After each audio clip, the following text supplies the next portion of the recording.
Hey everybody, and welcome to the second episode of the California Fruit Wine Winemaker's Corner. I am going to be teaching today on red wine and white wine. I got a couple wines from the store that I bought for a demonstration. It's something that is definitely the first step into learning more about wine, and that's my big passion for you guys, is to help you get into wine and ease yourself into what can be seemingly complex nature of wine, but I'm here to help you understand that it's so much simpler than people are making out to be. It's just those really foreign words and terms that people in the elite class of what is wine and winemaking and the wine industry have kind of tried to romanticize things with, but at the end of the day, it's so much simpler. So, which gets me right into the two wines I brought. This is actually a Chardonnay, and not to be confused with Chardonnay. CH does not create a ch. In French, it creates a sh. So, and then the other one, the other red wine here is the Cabernet Sauvignon. You'll see the spelling is kind of weird, same type of thing. When I first saw this in the store, I was like, a Cabernet Sauvignon. Okay, lovely. Got them poured here. You can also see the colors in these glasses. Got the red wine, and then we got the white wine. Now, every winemaker has different styles when it comes to making wine, so a lot of what I'm going to be saying is actually generalizations about how the wine is made and the main differences. But the concepts are really what I want you to grasp onto. Both wines are made out of grapes. I got two different types of grapes here. These are not wine grapes. They're not used to make wine. These are, I got these from Stater Brothers. Shout out to Stater Brothers. Holla! But yeah, these are not your traditional wine grapes. Wine grapes are the sweetest fruit on the face of the planet. Most people don't know that, but if you ate a wine grape or got some on your hands, you'd be sticky. Your stomach would start feeling some pain because it's so darn sweet. Let's take a raspberry or a blackberry. They're twice, if not more, as sweet as a blackberry or a raspberry, which just goes to show you how sweet grapes are and the misconception about fruit and things of that nature. That having been said, I wanted to bring these two types of grapes because they do kind of give you an example of white wine and red wine. Typically, white wine is made out of green colored grapes. Chardonnay, less so Pinot Grigio, because that's made from actually a red grape as well. They just don't ferment with the skins. And then you've got your red varietals, Cabernet, Merlot. Those are the popular ones. The color, though, inside of these grapes is almost identical. So here, I'll open these guys up, bust it open, see if you can see.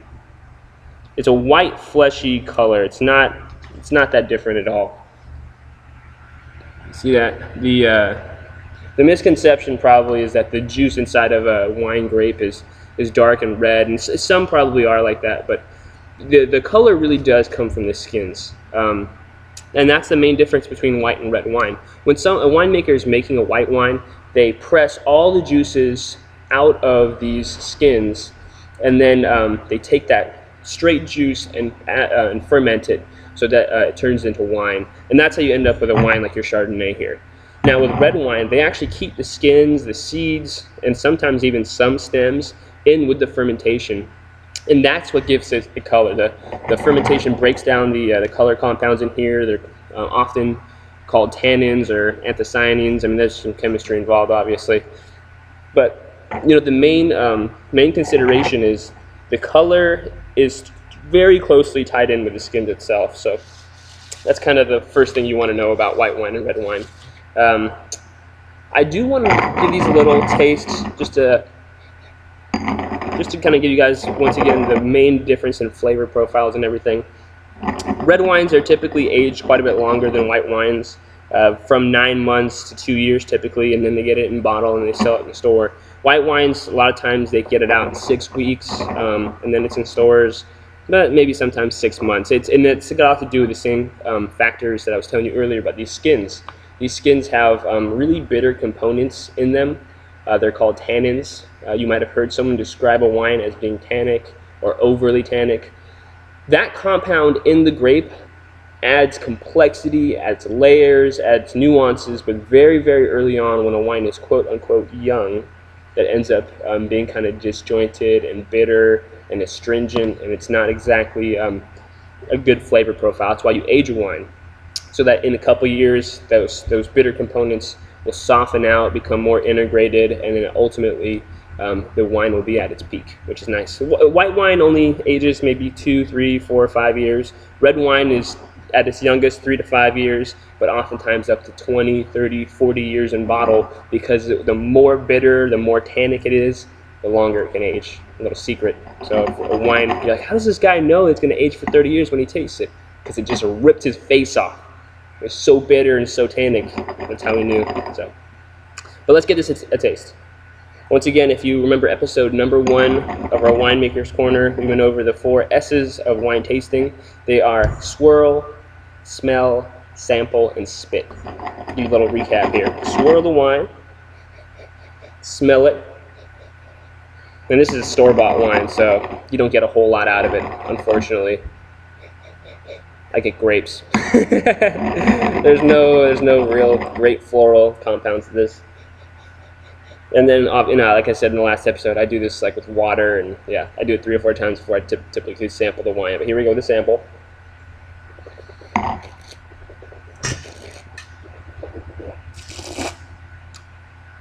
And now I know you remember the 4th S, spit. And I'm doing that because I'm at work. I got a long day ahead of me. I'm not trying to get intoxicated and lose my concentration. So that was the cab. Red fruit. Like plums, blackberries, cherries.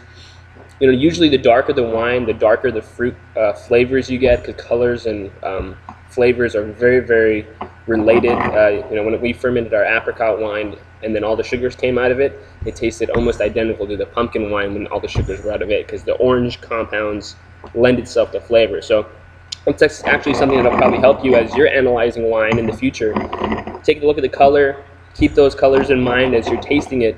Here we got a Chardonnay. There's like hints of green in this, so you should get some acidity, some green flavors. Kiwis or maybe even like Brussels sprouts. I don't know, things of that nature. So smells like a cheap white wine, because that's what it is.